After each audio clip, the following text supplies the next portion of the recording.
Hello everybody, welcome back to my channel. Today I'm going to be telling you guys what I watched in the month of May. Let's get right into the video.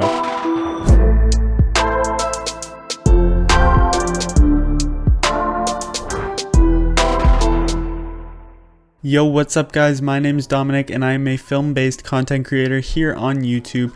If you love everything to do with films such as what I watched videos or movie reviews, movie rankings, director rankings, any sort of movie content just like that, you are definitely going to love my channel. Consider hitting that subscribe button and that notification bell for multiple movie-based videos every single week on this channel. Today I'm going to be continuing my monthly What I Watched series for the month of May 2021. I watched a ton of stuff this month, so I think it would be best to get right into the movies. I started off the month by continuing my MCU rewatch by watching Guardians of the Galaxy, and I definitely still love this movie. I think it isn't as amazing as I previously thought because a lot of the MCU movies for me have been very good and entertaining, but now that I've grown a very large appreciation for film and specifically how films are made, the technical aspects of it, a lot of these movies aren't as impressive as they once were. However, I still did have an absolute blast with this film, and the MCU movies that I watch are typically for entertainment purposes, so this one still gets a very high score from me. Then, after the previous month deciding that Before Sunrise was now my favorite film of all time, I decided to watch Before Sunset again, and I still absolutely adore this movie. I think it might honestly be a better film than Before Sunrise, but for some reason Before Sunrise just resonates with me and connects with me on a whole different emotional level. But do not get me wrong, Before Sunset is amazing. I think it does a lot better with the shorter runtime. The stakes feel higher, it feels more realistic, and I think the actual dynamic between Jesse and Celine, while in my opinion not as good as Before Sunrise, is definitely still different, so it's a little harder to compare. The dialogue is still fantastic and definitely some of, if not the best of all time, and just some really great filmmaking that is very subtle from Richard Linklater, and I just absolutely still love this movie. Then I rewatched Thor: The Dark World, and I think this one is actually a little bit underrated. I think for the most part this has some pretty solid technical aspects to it, and a lot of people say this is very boring, very bland, and to a degree I agree that a lot of this movie is bland, doesn't feel like it has too much of a point, but I found this to be a pretty entertaining movie for the most part. And I think for a lot of people, they seem to talk about it like it's one of the worst movies ever, where I don't think this movie really has anything that's so terrible that I would consider it among the worst of all time. I think the low parts of this movie are just bland and very average, which to an extent can be worse than very bad, because sometimes something can be laughably bad, which could be a good thing, but in this case, I don't think it hampers the film too much, and this is still a film I enjoy quite a bit. Then I rewatched Captain America: The Winter Soldier, and I definitely really liked it a lot more this time. I've come to appreciate this film now because of my newfound passion for filmmaking, and I have realized that this film is actually really well made. I think the direction from the Russos is actually very good. It has probably the best action in the entire MCU, very realistic, has some shaky cam to give it that extra realism, but not too much so where you can't see any of the action going on. I think it's perfectly balanced. Choreographing is very amazing, and it actually has some good themes and some very tense moments, and you don't really know who you can trust throughout the movie, and I think all that stuff is done really well, accompanied by some pretty great performances, especially for the MCU, where I don't think there are many amazing performances. Then I watched Paul Thomas Anderson's Boogie Nights, and considering the other two Paul Thomas Anderson films I'd seen, I was a little underwhelmed, but it's still a good movie nonetheless. I think the subject matter is something that doesn't really interest me. It was definitely uncomfortable to watch at a lot of the time. And while I don't think there were many super standout performances, I think across the board they were all at least decent. Has some great visual style, as does basically every Paul Thomas Anderson film that I've seen. But definitely among the filmography of his that I've seen, this is easily his worst. Sussy baka. Not a bad movie by any means though. Then I watched Sam Raimi's The Evil Dead, and if you've seen my movie review on this, you know how I feel. But to sum it up in short, this was a film that I was expecting to like, but definitely not as much as I did. I love the gratuitous violence and gore that it brought to the table, and I love the low budget kind of feeling that this has throughout the entire film, and is one that I cannot wait to watch the sequel. Then I rewatched Star Wars Episode 1, The Phantom Menace, and this was a film that didn't really get much better for me, but it did improve a little bit. I've now come to kind of appreciate a lot of the stuff that this film does and how important this movie actually is for the Star Wars franchise. It does have a lot of bland and kind of uninteresting moments where it drags. The pacing of this film is definitely all over the place, but overall is the story that it tells is very important to Star Wars lore and just the whole Skywalker saga. It has some amazing characters like Qui-Gon Jinn, Obi-Wan, and even young Anakin, who I don't think is that terrible in this movie. There's just some really high and amazing moments in this film that honestly, for me as a Star Wars fan, I can really appreciate the movie for what it brings to the table. Then I watched a short documentary called Great Bolshi Your Blockos.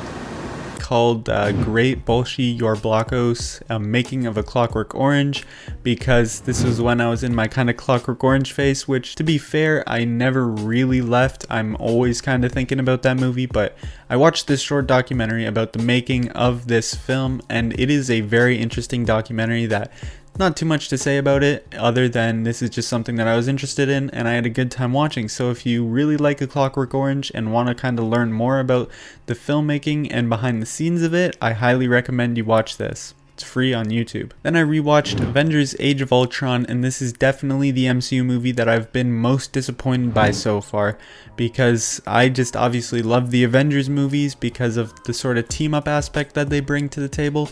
But this one just had a lot of points at which it dragged in and a lot of boring elements.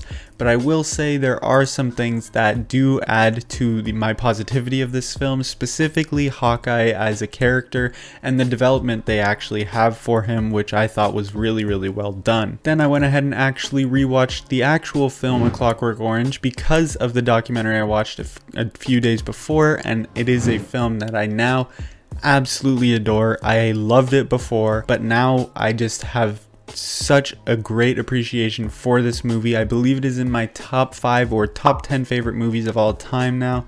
It's just an absolute masterpiece. I have a very long Letterboxd review of it. If you don't have my Letterboxd, definitely follow me. The link or my username is always in the description, so definitely check my Letterboxd out. That is probably my best review I've ever written, so definitely check that one out. I believe it is pinned on my account. Then I rewatched Captain America Civil War, and this was one that I was pleasantly surprised by because I remember this one being disappointing for some reason, but now coming back into it, rewatching it, I have a big appreciation for this film. This has action that honestly rivals a lot of that in The Winter Soldier. While I think The Winter Soldier has overall better action, this was definitely really, really well done in that aspect. I love the politics of this film and kind of what it represents and how it kind of splits the Avengers apart. I do agree with a lot of people that it should have been an Avengers movie and not a Captain America movie, because that doesn't make complete sense to me, but it's not necessarily a flaw in the film. It's still an amazing movie. I just think they could have marketed it differently, which, to be fair, really doesn't matter all that much. But this is a film that overall is honestly really, really interesting. Although it doesn't really get kicked up into high gear for a little bit, I think the parts that are slower and more methodical with how it tells the splitting of the Avengers with their different ideologies is very, very interesting to watch. So this is overall a film that I really, really enjoyed. Then for Mother's Day, I watched The Notebook with my mom, and I surprisingly loved it. I thought I was going to really not like this movie, but something about it really grasped me and got me under its spell. I was in love with these characters, and the performances were just fantastic from Rachel McAdams and Ryan Gosling.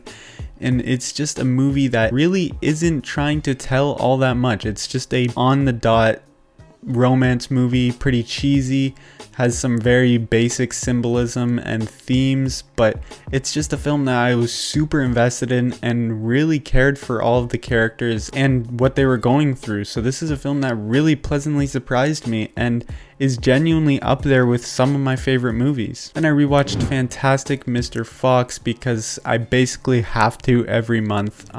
It's still a masterpiece, probably tied for my favorite film of all time.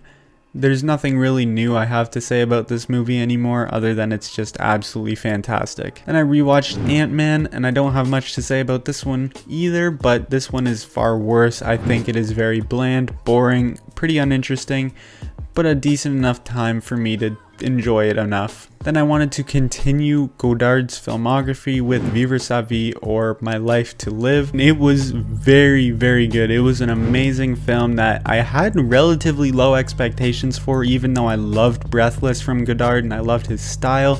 This was a film that had a sort of subject matter that didn't sound like it was going to be very interesting, but the way he told the story and in the many chapters and kind of changing up how the dynamic of the story was going, it wasn't just one noted at all. I found that very investing and interesting, and I honestly thought this movie was amazing. Then coming off Vivre sa vie, I was very excited to check out more of Godard's movies because of how in love I was with that film. So I checked out his next one, A Woman is a Woman, and this is a film that I was surprised by. I didn't love this movie, but I had a really good time with it. Again, something that I didn't think the story was going to be super investing. I didn't think the story was going to be super investing or interesting, but it turned out to be very interesting. And obviously Godard, as he is a very, very prevalent style that I absolutely loved. And it's just a very funny and self-aware film that honestly is very crazy and kind of stupid in a way, because there's this one scene specifically that I love to come back to, which is one of the main characters, played by Jean-Paul Belmondo, who is the main lead in Breathless, actually says to the characters, he says, like, I don't want to be late getting home because Breathless is on the TV, I don't want to miss it, which is just so stupid, but I thought it was hilarious. And yeah, this is just a film that I had a really good time with. Then I watched Denis Villeneuve's science fiction masterpiece, Blade Runner 2049, and now it is up there with some of my favorite films of all time. This is a movie that I was absolutely entranced by. I could not keep my eyes off the screen. How I felt about this movie was how a lot of people feel about 2001, as it's a very larger than life experience and is something that is such a large world and large scale, but an experience in itself that feels unlike any other film. This to me trumps 2001 in that sense, because this was a film that I just could not keep my eyes off the screen when it came to the gorgeous cinematography, some great colors, a beautiful and amazing story that had a bunch of twists and turns to keep it interesting throughout. This is just a film that I can't really describe in words unless I really think about it, and this is one that I definitely loved so much that I'm going to make a separate video for, so definitely be on the lookout for that in the future. But this was easily a masterpiece, in my top 10 of all time. Then I rewatched SpiderMan Homecoming for my MCU binge, and I still absolutely love it. This is one that I've always had a ton of fun with. It used to be my favorite.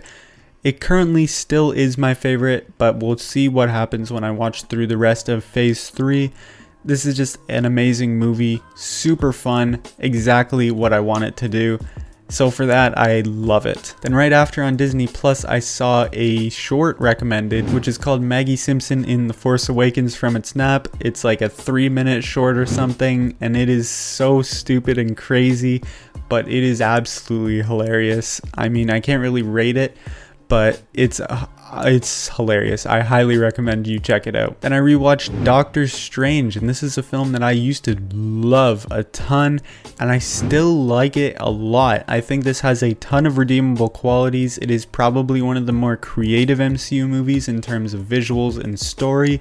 I think Benedict Cumberbatch is a perfect fit for this role. He does a great job in the role. I think Rachel McAdams is, I mean, she's in the movie not too much, but gives a decent enough performance to make her a pretty interesting character.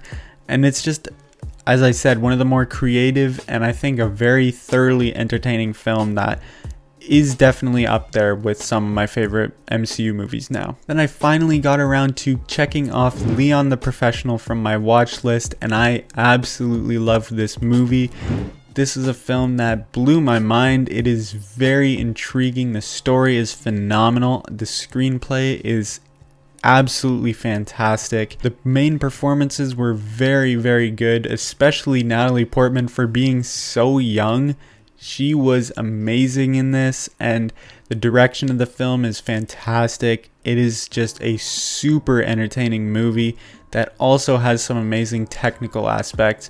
Just another reason why 1994 was arguably the best year for film ever. Then I watched House, and if you don't know how I feel about this, definitely watch my video, but in short, it's a film that's so terrible it's good, and it's just so crazy. Then I watched the first movie of the samurai trilogy, Musashi Miyamoto, and it was very, very good. I loved the direction and style of this film. It is very apparent that I think it is based on just sort of Japanese style of filmmaking from the early 1950s, because this felt very similar to Kurosawa's style in Seven Samurai and Rashomon, which are incidentally released very close to this film, especially Seven Samurai in the exact same year. And for that, I absolutely love that. It has a great story about a man who wants to become a powerful and respected samurai and goes through an entire arc in one movie. And it is a phenomenal completed arc with no loose ends. Everything is tied up.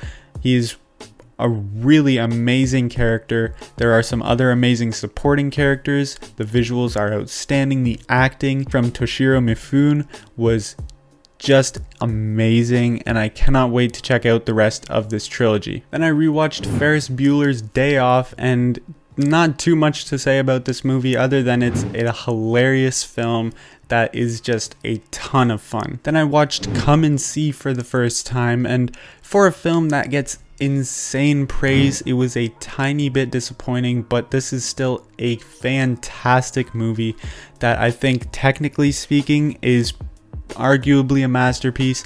Some phenomenal acting, one of the best anti-war films of all time in terms of how it gets its message across, beautiful cinematography, haunting score, but just a film that at times dragged for me and was a little bit boring, so for that I can't give it a very, very perfect score. Then I watched Superbad for the first time, and given what I've seen from the film with certain clips, trailers, etc., I was not expecting to love this movie, so I wasn't necessarily disappointed. But at the same time, for a lot of people saying this is one of the best comedies ever, I was a little disappointed. I would say a lot of the stuff with the two main characters was not good at all. I didn't like Jonah Hill's character or Michael Cera's character.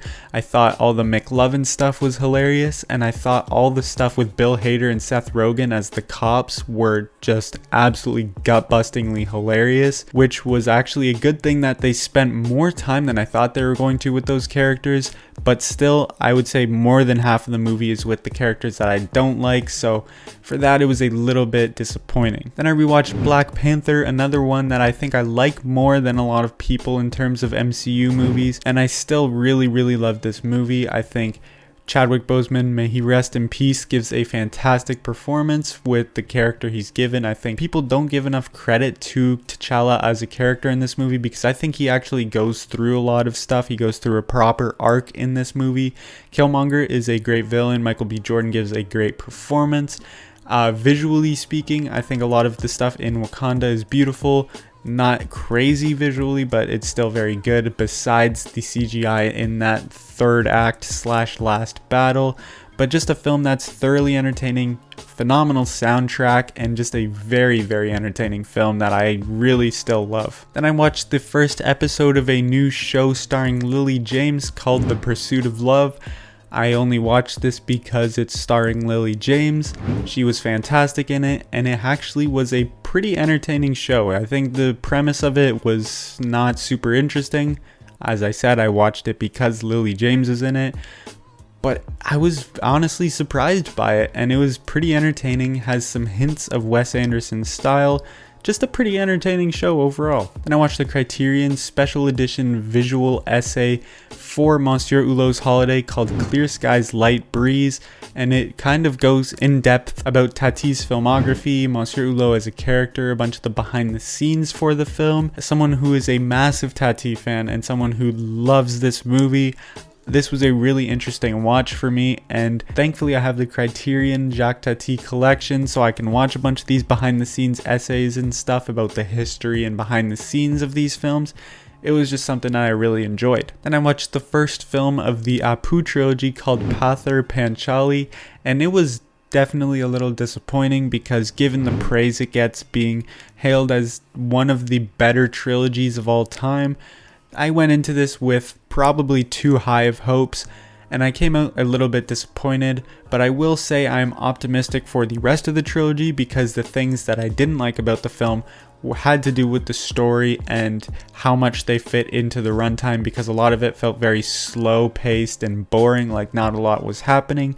But I will say the cinematography, direction, and score were all astounding and phenomenal, which are good because all of those people are returning for the rest of the trilogy, so I cannot wait to check out those.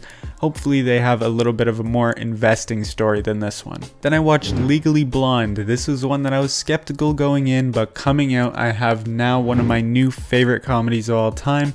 One of the most clever films I've ever seen. Absolutely hilarious. I can see this being one of my most rewatched films in the near future. Then I watched another Denis Villeneuve film, Prisoners, and this was one that I somehow liked even more than Blade Runner 2049. This is an absolute masterpiece. One of the best films I've ever seen, maybe the best movie I've ever seen. This is one that I definitely need to make its own proper video for, which should be coming sometime soon. So again, be on the lookout for those two separate Denis Villeneuve film videos. Then I watched The Witch, a film from 2015 in which I've been meaning to watch for quite a while now, and it is very, very good. I think rating it based on a horror movie scale, this movie scared the hell out of me. For whatever reason, a lot of the stuff in this film was extremely sinister, creepy, intense, and then when the time came for a little bit of payoff, it was terrifying. Like I don't usually get scared by horror movies, but this freaked me out for like a couple days even. It was very, very scary. And not to mention, the technical aspects of this film are just gorgeous. I cannot wait to see what Robert Eggers does in the future, because currently he's one of the better directors working today from what I've seen, even only with 2 movies. Then I rewatched School of Rock just because I felt like putting on a feel-good movie. This is one that I just have a ton of fun with, and if you can't have fun with this movie or the third act specifically, then I don't know what to tell you. Then I watched Clue, another movie I was going in with pretty low expectations and came out with honestly one of my favorite movies. This isn't one that I would give a perfect score because on a technical level, this is a film that's not super impressive. It has flaws, but I don't really care because it is one of my favorite movies now. And even though I don't give it that perfect 5 out of 5 rating, I can still feel comfortable putting it up there because it's just so entertaining and well written, and I love the mystery of it. Some great performances in the mix, especially by Tim Curry, who was just phenomenal. This is a film that is immensely entertaining and I highly recommend it. Then I rewatched Baby Driver because again, I just felt like it. I don't really have any rankings going on right now, and this is just one that I felt like rewatching. Just a phenomenal movie. Another one that I love to death. Easily my favorite Edgar Wright movie. I think Ansel Elgort gives great performance. Lily James is phenomenal. This is what made me have a crush on her. She is fantastic in this movie. Amazing story, brilliant cinematography, editing, pacing, direction. This is just a movie that is for everyone, whether you're a film major or just someone who wants to watch a fun, entertaining movie. And then finally, I finished this today on June 1st, but I wanted to include it. I rewatched The Queen's Gambit in 2 days, which for me was actually surprising that I finished it so quick. Absolutely phenomenal show. Got even better on rewatch for me. It's now a 5 out of 5. Just an amazing show. beautiful cinematography and style, some great editing, amazing lead performance by Anya Taylor-Joy as Beth Harmon. This is just one of the most entertaining shows, and it's just a very short mini series, which is fantastic because I already know I'm going to be rewatching this one multiple times in the future. So yeah, this is just an amazing show. Highly recommend it if you haven't seen it yet. And that is all I watched this month. If you enjoyed this video, definitely make sure to leave a like, subscribe to my channel, and hit that notification bell so you get notified whenever I upload a brand new video just like this one. Also, let me know a few things that you watched this month because I'd love to see what you guys were up to. If you don't already, definitely follow me on Letterboxd so you can keep up with every review I post on the movies that I watch. Also, my other social medias will be down in the description in case you want to follow me there, like on Twitter. But that is basically it for the video, and I will see you all in the next one.